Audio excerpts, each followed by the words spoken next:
Philippine Information Agency, Kapihan na Zamboanga. Sharing with you timely, accurate, and relevant information regarding government programs, projects, and activities. Catch us every Thursday at 4 p.m. on e-media. Buenos dias, Zamboanga! Welcome sa PIA Kapihan na Zamboanga sa SMC Riminpro. Hatid sa inyo ng Philippine Information Agency, SMC Riminpro, MCTV, and e-media. Mapapanood po ninyo ng live ang ating programa via PIA Western Mindanao Facebook page and other government agencies' Facebook pages, including PRO9, and we are also live at Pagadian Media, Isa TV Channel 17, PCH Cable TV, and via cable televisions here in Zamboanga City at MCTV and e-media. Happy Kapihan po muli sa lahat nating mga viewers. Ang Kapihan na Zamboanga will discuss important topics that will help you make more informed decisions wherever you are. And hello po sa lahat nating mga viewers, including our Barangay Information Officers Network in the entire Zamboanga City po. Welcome po sa ating program. Ang pag-uusapan po natin ngayon, first of all, we would like to greet everyone Happy Women's Month po because March, we are celebrating Women's Month. Kaya naman ang ating mga panauhin ngayong araw ay mula rin po sa office po ng Gender and Development Office under the City Mayor's Office. We have today Mr. Wilfredo Aporongao, the GAD Officer. Hello, sir. Hi Miss Myra, no? And sa ating mga viewers din po ng ating PIA Western Mindanao, magandang araw po sa ating lahat. Buenos dias, kanaton todo. Ayun. And of course, together with him, we have Ma'am Paula Cabresos from the City Social Welfare and Development Office. Buenos dias. Ayun.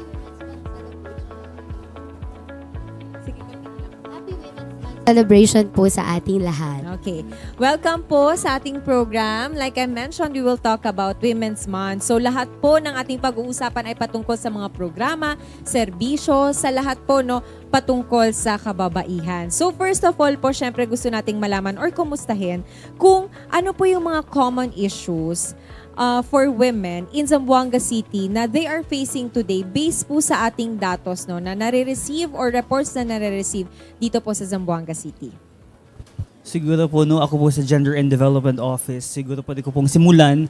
Basically, when we talk about the issues of women faced dito po sa Zamboanga City, no, kadalasan po ang ating harassment, no, harassment at violence, particularly the violence against women and their children. So, tumataas po ang ating datos patungkol po sa mga nagiging biktima ng ating abuso. So, particularly that is the common issue na palagi na lang din po itong nangyayari even when we do our campaigns, advocacy campaigns, empowering the barangay. So these are issues na medyo nahihirapan po tayong i-contain, no? Because nasa family, nasa sarili na rin nilang mga kabahayan and nasa sarili nilang desisyon na nangyayari mga karahasan sa pamilya. Medyo sensitive nga rin siya na issues, no? How about po sa CSWD? I'm sure marami pong natatanggap din ng mga reports, no, from the city. Yes po, we have this VAUSI report quarterly, and most of the common issue that the women face po ngayon, no, ay ang VAUSI or 9262. And commonly, pag-elaborate po natin yun, ang physical abuse na naranasan ng ating mga women, ang sexual abuse, economic abuse, and the psychological abuse. Yes po, yun po kung i-elaborate po natin ang VAUSI or yung ating RA 9262 po. So unfortunately, meron pa rin pala talagang mga cases on violence against women. Hindi pa rin siya nawawala, no? Even in the previous years po, isa talaga siya sa mga concerns natin. But of course, we can see na because of this na tumataas yung report, meaning mas marami na ring mga kababaihan ang handang i-report, no? Marunong at informed sila kung saan sila magre-report in terms of violence. So ano po yung how accessible po yung ating mga gender and development services sa women, lalong-lalo na sa far-flung barangays? Dahil marami po tayong barangay dito sa Zamboanga City. We have 98 and almost half ay malalayo talaga galing sa center and meron pa tayong mga island barangays. So how accessible yung ating mga services? We have our local barangay units, no? So they also are empowered in terms of the basic services, particularly itong ating VAUC. So lahat po ng ating 98 barangays has their own, sabihin nating VAUC desk, and of course the focal, and of course itong kanilang mga referral mechanisms, and of course yung ilan sa mga barangays ay may mga tinatawag silang mga shelter, no, na binibigay, or mismong barangay ay may mga house sila for the victims of VAUC. But the rest, they're still ongoing with their construction, or at least setting up their own shelter, or at least may office or area lang sila doon para kung saan magstay itong mga biktima ng abuso. So yun po ang isa sa mga mechanisms po in place for our access to services, particularly social services. So we also have, I think sa CSWDO may mga field offices din po tayo sa Zamboanga City. I think ilan yun ang we have 7 field district. So and we have social worker assigned in different barangays. So directly, sabi nga ni Sir Will, meron po tayong VAUC desk. So we have VAUC officers which is in contact po or in communication with the social worker assigned in different or respective barangays. With that, if the VAUC officers are not knowledgeable or hindi alam kung paano i-handle ang case na ito, immediately they call the social workers for assistance. Ganun po siya ka-accessible po talaga. So, Ngayon. yun po, clarify ko lang. So, iba yung mga shelter or temporary na shelter doon sa barangay. Yes. Iba rin yung sa CSWD. We have different field offices po and assigned social worker from different barangays na coordinated po talaga ang mga VAUC officers. So may mga contact informations talaga, and mga reported VAUC cases ay directly ina-assist talaga ng social worker once tumawag po ang VAUC officers. Yes, in addition din po, aside sa ating social welfare office, ng mga district offices po natin, we also have our police stations, no? So doon din po, it's a coordinated effort between the barangay, the CSWDO, district offices, and the police, no? Kapag ang isang victim ay nag-report, pwede po silang pumunta. It's either diretso po ba sila sa barangay, or sometimes may mga ilan po tayo mga biktima ay dumidiretso po sa police. So it's still a coordinated efforts na ginagawa ng ating pamahalaan, particularly itong sa barangay level din po natin na VAUC. So, depende kung ano yung mas malapit. Kasi ang alam ko rin, meron ding VAUC desk, yung ating mga police offices, no, like you mentioned. Paano naman, we are talking about the violence violence against women. So, ano yung mga concrete na support na binibigay natin sa mga women who experience violence and discrimination? So first po, since lumalapit sila either VAUC, from VAUC, kino-coordinate po sa social worker from respective barangays, or uuna po sila or tutungo sila sa WCPD desk natin sa police station, nagko-coordinate naman po sila. With that, ina-assess po ng social worker. We have temporary shelter, the Women Crisis Center that is owned by the city government of Zamboanga City. So temporarily, pag once may na-report pong abused, and pwede pong ilagay doon ang victim or survivor of violence po. So at least meron tayong immediate support, both I think psychological, meron tayong binibigay, meron din tayo syempre housing, hina-house natin sila somewhere for their safety. So ngayon tungo po tayo, aside sa mga violence against women, marami pa talagang sektor yung mga kababaihan . So that includes yung ating mga solo parents, and then yung ating mga women informal workers. So paano din natin na-assure na itong mga kababaihan na ito dito sa sektor na ito is also not left behind?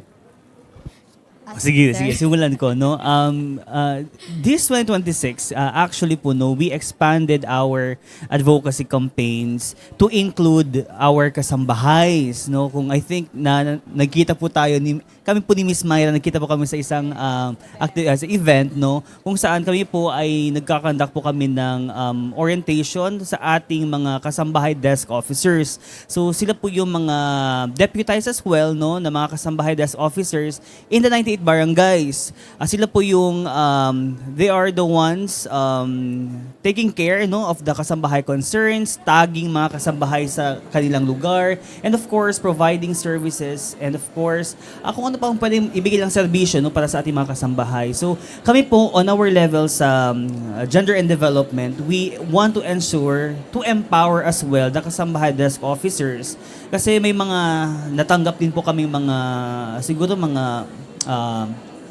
may mga cases where barangays na wala daw pong mga kasambahay sa kanila. So medyo sabi namin with your scope or within your jurisdiction, siguro may mga ilan din siguro diyan na hindi lang reported, no. So siguro yun din po sana ang dapat nating tignan, paigtingin din po natin ang ating advocacy para mas malaman natin kung nasaan ang ating mga kasambahay. So, yun in our informal sector, nandito pa lang po kami on the advocacy side, empowering our barangay kasambahay desk officers.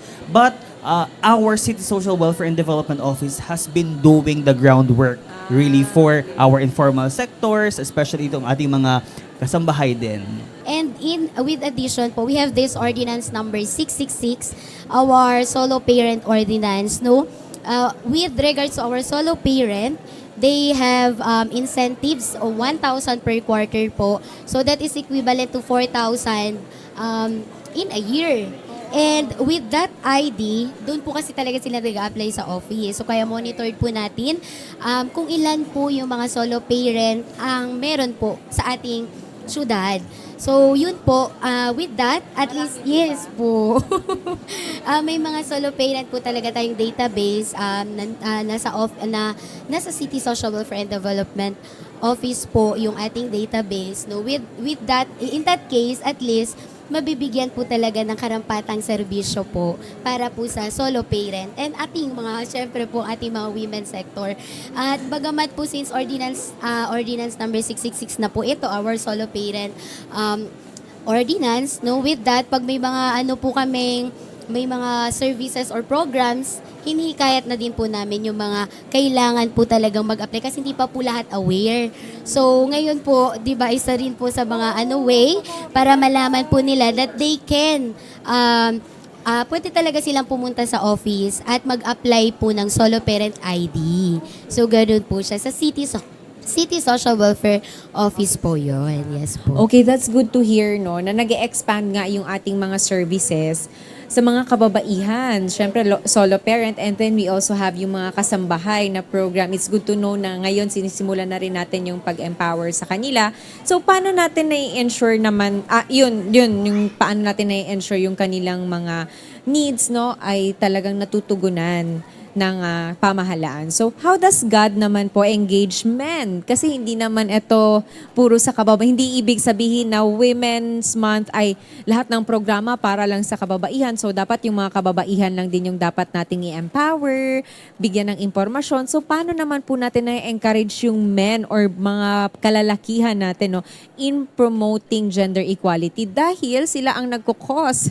Malamang sila ang nagkukos ng violence against women. So, paano natin sila na-educate? So, wala naman din po tayong maikakaila na data dito because our statistics proves or provides, no, na kadalasan sa mga tawag dito sa mga nang-aabuso ay karamihan or kadalasan talaga ang mga kalalakihan, no. But in times of Women's Month, sabi nga natin, no, na ang Women's Month should not be celebrated only in one certain month, particularly ang March, but we have to celebrate Women's Month all throughout the year, no, every day of our lives. And of course, lahat po tayo ay may mga kababaihan sa ating mga buhay, ang ating kapatid, ang ating nanay, lola, our sisters, our aunties, and ating mga friends, no. So it's also one way kami po sa Gender and Development, when we do our forums or advocacy campaigns on gender and development,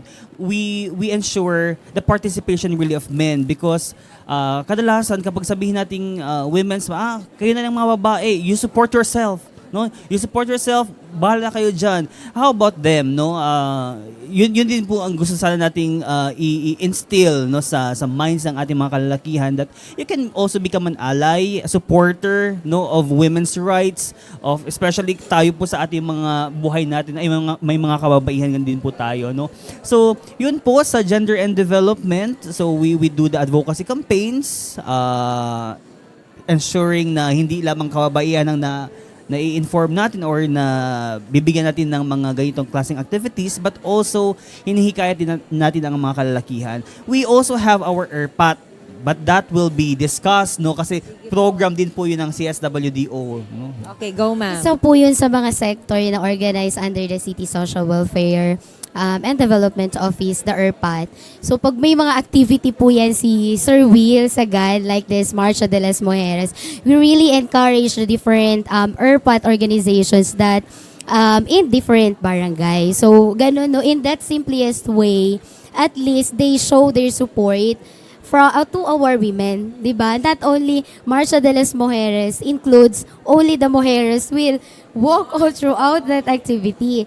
So we encourage the ERPAT also to join, such as in that kind of activities po. Yung Yes ERPAT po. ba is buong barangays? Kalalakihan po. So well represented. mga tatay po. Well represented naman yung 98 barangays. Yes po. They as of now, no. Yes po. Organized po ang ating mga ERPAT all over 98 barangays po. ERPAT is may abbreviation ba yan siya? Enhanced parental enhanced reaffirmation paternal po siya. Yes. Okay. So tatay po talaga siya. Oo, sa pangtatay. Mga tatay. Yes. May mga sessions din po like mga educational awareness sessions sa kanila. Ginagawa po yun ng mga social workers po na assign din po sa respective barangays. Isa din po na baka makalimutan ko, no, we are also studying, no, the possibility of institutionalizing itong tinatawag nating MOVE, no, men who oppose violence everywhere, no. So isa din po yun sa initiative. Actually, that's been done, no, not only by Zamboanga City but the rest of the cities in the Philippines. Ay may mga ganitong initiative. So we would like to adopt this practice and ensure na itong mga ERPAT din po natin ay ma-empower din po sila, mabigyan sila ng karampatang mga trainings and services, no, for education, and of course for them to support, no, itong ating bawal ang abuso dito sa Zamboanga City, no. So that's the thing na gusto nating marating, no, for Zamboanga City, and of course men to be empowered as well. Malawak kasi talaga yung parang scope, no? Kung titignan natin sa mga kababaihan, napakadami nating dapat tignan or tutukan. So, gaya na lamang ng pag-support natin sa mga women or girls na medyo bata pa, mga nasa schools, no? Mga estudyante. Paano natin natutulungan, no, sa city government? Paano ninyo nabibigyan ng support itong mga young women natin, especially on issues like early pregnancy or mental health awareness? Sige, ako naman din po, no. Basically, we are not doing directly, no, the activities, but I think the city health office, together with the City Social Welfare and Development Office, is also doing their school-to-school, particularly raising awareness about HIV, about mental health, and all other concerns, particularly sa population services din po natin under the CSWDO na responsible as well with the adolescent, sexuality. Yes. So yan din po isa sa mga ginagawa nila mga initiatives, not only sa mga barangays, but also as well, they go to school. Kasi meron din tayo talagang ahensya na nakatutok din sa ganyang issue naman. Yes. No, like ang ating Public Development Office. Population.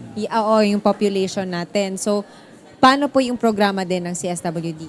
Ang Population Division ay isa sa mga division po under the City Social Welfare and Development Office. May mga population worker po tayo assigned din sa ating respective field offices. So together with the social workers, nagkakandak po talaga kami kasi even me, I was a field social worker back then, di ba, Sir Will? I invited you in one of my barangays. So with that, pupunta po kami sa school, in-invite po kami together with the BCPC. Nagkakandag po kami doon ng educational awareness. Ang mga topic po ay yung adolescent health and development, prevention of teenage pregnancy, mental health awareness, yes po, at pagpapakilala sa mga red flags, all yung children's right po talaga. So, yun po doon po yung focus. So, tandem po talaga ang population worker with the social workers kasi nga, pag yung assign na barangay nila ay i-implement po talaga ang ganitong serbisyo kasi programa po ito talaga ng City Social Welfare and Development Office. Tama naman, no? Like, yun na nga yung Commission on Population, kasama din sila talaga Yes dito po. sa ganitong programa. Kaso nga lang, di ba, when we talk about pregnancy, talagang mga kababaihan din talaga yung concern on this, lalong-lalo na sa mga kabataan. Paano po natin na monitor talaga, ine-ensure, no, yung implementation ng ating gender-responsive programs sa ating mga barangays? So basically all our barangays are required or mandated to submit itong kanilang mga annual programs plans and of course their accomplishment reports.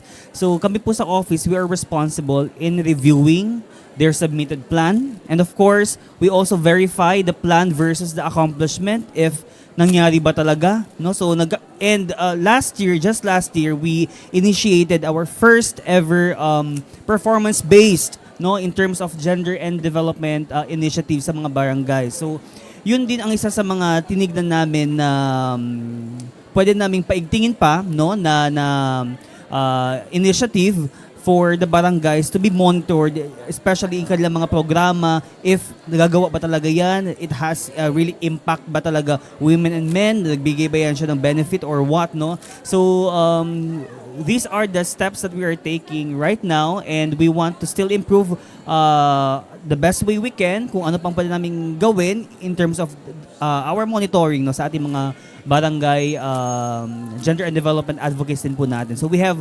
also, as part of our monitoring, we also do our semi-annual, tawag dito, mga assemblies. So where we invite twice a year itong mga barangay barangay God focus po natin in the entire Zamboanga City to check on them. Kamusta ba yung mga developments nila? Ano yung mga problema na kinakaharap na ngayon? And we try to help them with those issues and concerns that they throw to us. So yun yung mga ginagawa din namin mga initiatives in aid or at least to help them with their concerns sa kanilang barangay in terms of the implementation of just gender responsive programs and activities.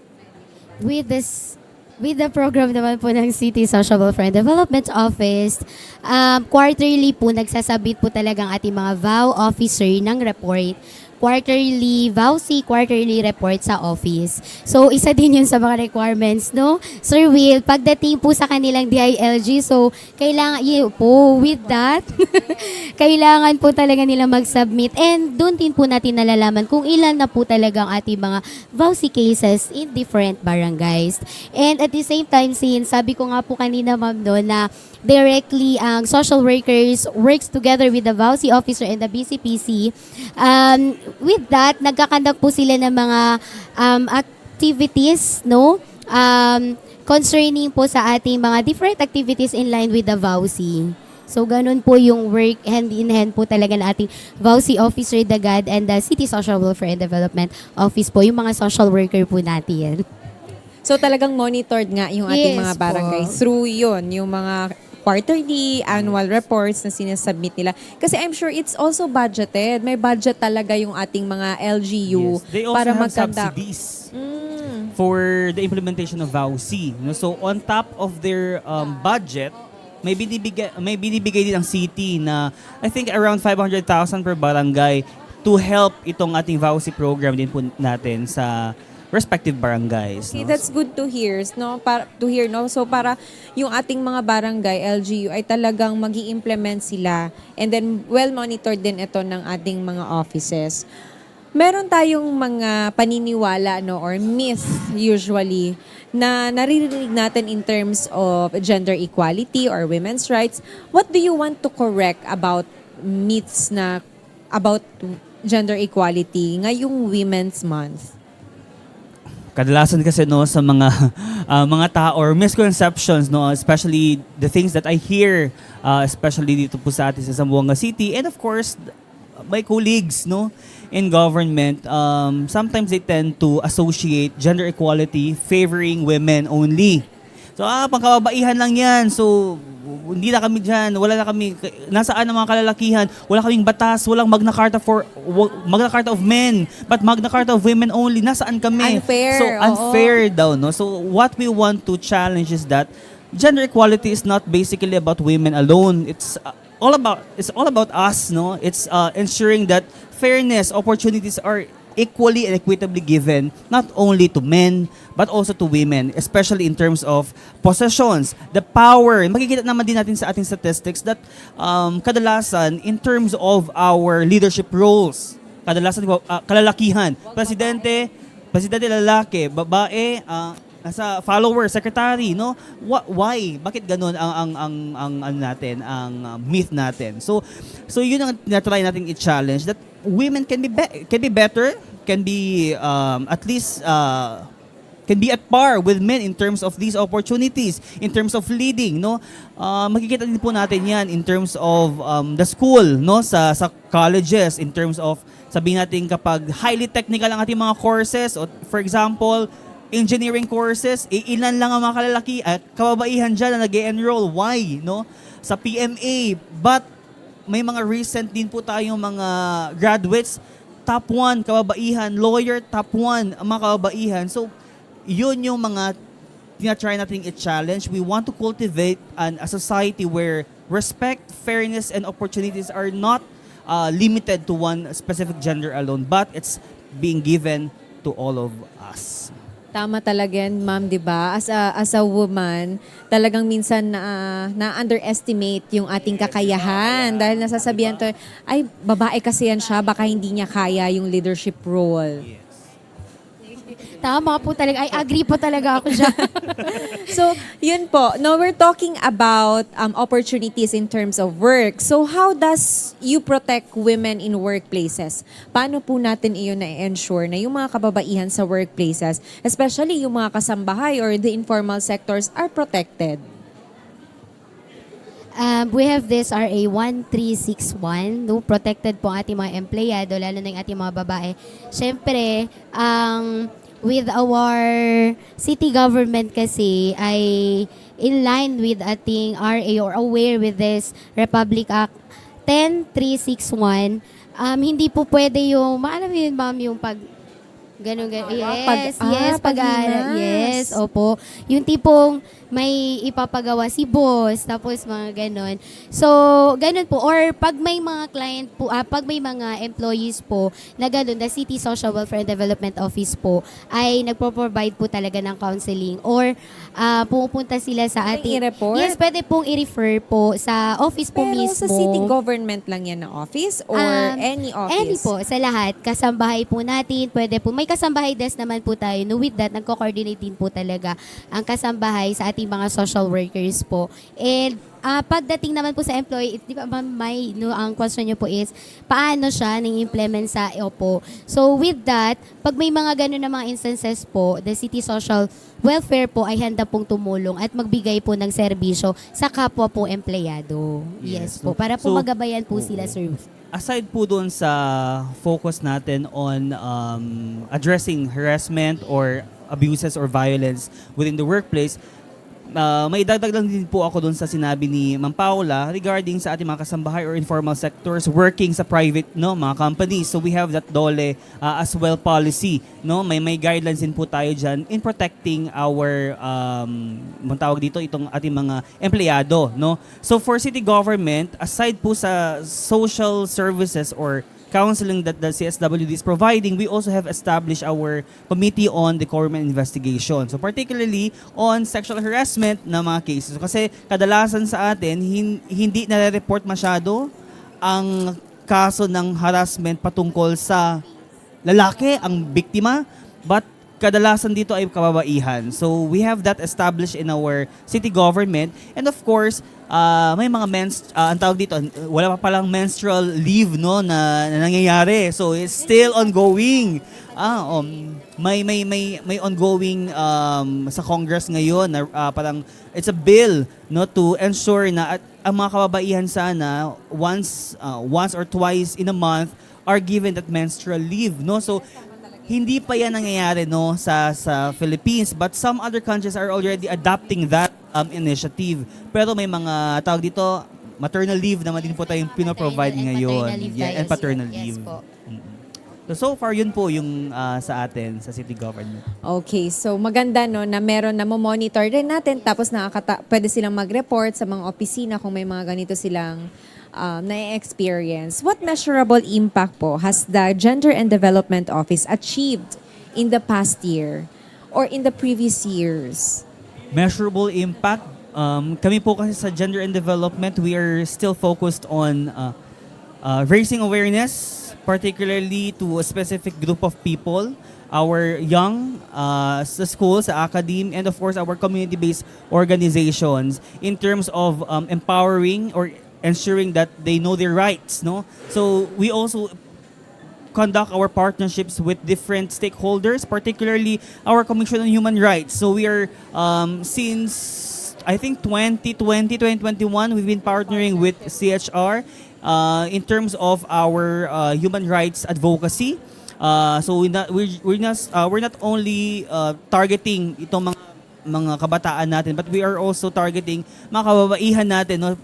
Especially those who are facing like sabihin naman, or experiencing mga abuses or those in authority. So we try to empower them kung paano mag-handle ng ganito mga klaseng kaso, specifically that 9262 cannot just be sabihin nating parang withdrawn at any time, at any any moment. Hindi parang nag-file ka, you want to file VAUSI, hindi yun pwedeng basta-basta they pull out kasi once you file that, no, kailangan ng mag-progress ng kaso. So that also we do our health advocacy campaign. So we also have that women's health rights. So I think it was last year when we did our simultaneous women's health rights caravan at Ayala and Talon-Talon. So doon po nagbigay din po kami ng advocacy campaign patungkol sa women's health rights, sa breast cancer, and all other health concerns of women. So, yun po,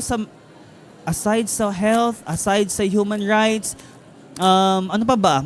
In terms of economic empowerment as well, we partner as well with our LEDIPs or investment office din po natin, ensuring na ang ating mga Zamboangueño people, no, with the limited opportunities or sabihin natin limited opportunities to employment ay nabibigyan din sila ng services, no, particularly allowing them to at least enjoy kung paano ba mag-work through GIP and sa SPES din po natin na programs. Okay. Konti na lamang po, ano po yung mga urgent policy reform that you believe will significantly improve yung mga lives of women here in Zamboanga City? I think siguro sa atin, no, ang mga policy, it's basically making sure that our laborers, no, are given that protection, hindi lamang sa government but also as well sa mga private institutions. And of course, paigtingin pa natin yung institutionalize natin and widen ang ating advocacy campaign, not only on issues pertaining to women, but also other issues that our Zamboangueño is facing. So one is VAUSI, men's participation, empowering our ERPATs na to be one with our government in ensuring na kasanggap po natin sila sa fight, no, against violence or abuse, no. So, sige po. Lastly po, paano kami makakapag-participate sa ating Women's Month celebration? Specifically for the celebration here in Zamboanga City. Ano po yung mga abangan natin, no, na mga events for Women's Month? So we have so many activities prepared for Women's Month celebration, and one activity ay sana magkita-kita po tayo, which is our March de las Mujeres. That is going to happen on March 6. 3 p.m. po yung assembly time po natin dito po sa Zamboanga Central School going to Paseo del Mar, and we have invited as well our stakeholders to provide their services, no, ang DOH, Department of Health, and all other agencies na andoon po sa ating Paseo del Mar to provide their even Social Welfare Office will also be there joining us sa ating March 6 na March de las Mujeres. And we also have our our media campaign, media caravan. We also have our Purple Fridays. We also have that initiative with the Zamboanga City Justice Zone. May mga events din po tayo with them. And to culminate as well our program, we will be having our Trans Congress, no? So that's being initiated by the Mujer LGBT Incorporated, that they also wish, no, to implement during Women's Month to ensure na ang ating mga trans friends natin, no, our trans women are included in our celebration of Women's Month. Okay, so ang mga programang ito ay aabangan natin lahat this month of March. And of course, to support, no, in a very simple way, we can wear our purple. Any purple clothes po, shirt, dress, every Friday, we are encouraged po to wear this in our offices. Lalong-lalo na Friday is wash day, no, so you can wear this. And even sa ating mga young ones, no, sa schools, they can wear po any purple every Friday for the whole month of March to show our support for all the women, sa lahat po ng mga masisigasig na kababaihan po sa buong mundo. Okay, and with that, any message po sa lahat po ng ating mga viewers, lalong-lalo na sa ating mga women? So, ang lakas ng isang komunidad ay nasusukat po hindi lamang po sa syempre sa babae lamang, kundi po sa buong sektor ng komunidad. So with the City Social Welfare and Development Office headed by Maria Socorro A. Rojas and our Division Chief Sir Ronald S. Service at lahat po ng mga staff and social worker po sa iba't ibang barangay, handa pong tumulong sa ating mga kababaihan. Andito lang po kami para po ay suportahan po kayo at protektahan, no, sa inyong mga seguridad. So, Happy Women's Month celebration po sa ating mahal na kababaihan. Yes po, Sir Will. Ayan po, this Women's Month, let's lead like the Babaylans. Gaya po sabi ng theme natin for this year, lead like the Babaylans. We stand united, committed for a just and fair society for all sectors of our society in the Philippines. So kami din po sa Zamboanga City in particular, pwede po bang mag-Chavacano? Yes. Kaya kami, no, invita con vosotros again for our Women's Month celebration activities. In particular, our March de las Mujeres is going to happen on March 6, 2026. Friday, and wear your purple to show your support and solidarity with all the women in the city. And of course, kaya lang kami abla na Gender and Development Office, kaya impuha kita mas el bienestar de todos los eneros para na mas inklusibo cambio, progresibo e inklusibo Ciudad de Zamboanga. Muchísimas gracias. Thank you very much po sa lahat na ating panauhin ngayong araw. Again, we have with us Ma'am Paula Cabresos from the CSWDO office, and we have Mr. Wilfredo Aporongao from the Gender and Development Office po under the City Mayor's Office. Thank you very much po for your time. Talaga namang marami tayong natutunan, no, at nakuhang mahalagang impormasyon to empower more women po dito sa ating community. Again, Happy Women's Month po sa lahat ng ating mga viewers, at sama-sama po tayong i-celebrate, no, ng masaya ang ating buwan ng Marso po, at makisama po tayo or makilahok tayo sa mga celebration po na isasagawa ng ating syudad dito po sa Zamboanga City. With that, thank you very much also to all our viewers, and thank you to the following sponsors. We have Dunkin, Penguin Zamboanga, Karimadon, and Camiseta, all available here at SM City Minpro. Makikita pa po tayo sa ating mga susunod pang episode ng Kapihan na Zamboanga sa SM City Minpro. Muli po sa ngalan ng PIA Director General Catherine Chloe de Castro, ito si Myra Espinosa. Muchísimas gracias. Mas pinadali na ang government transactions sa tulong ng eGov.ph Super App. Pwedeng-pwede mo nang magawa ang lahat ng ito. I-download ang eGov app sa iyong smartphone o tablet mula sa App Store o Google Play Store. Pagkatapos, ilagay ang iyong mobile number at i-authenticate gamit ang one-time PIN o OTP para marehistro ang iyong account. Saka ilagay ang iyong mga pangunahing impormasyon at kumpletuhin ang facial recognition technology para sa verifikasyon ng iyong pagkakakilanlan. Para sa mas mabilis at mas maayos na serbisyong panggobyerno, gamitin na ang eGov.ph Super App. Philippine Information Agency, Kapihan na Zamboanga. Sharing with you timely, accurate, and relevant information regarding government programs, projects, and activities. Catch us every Thursday at 4 p.m. on eMedia.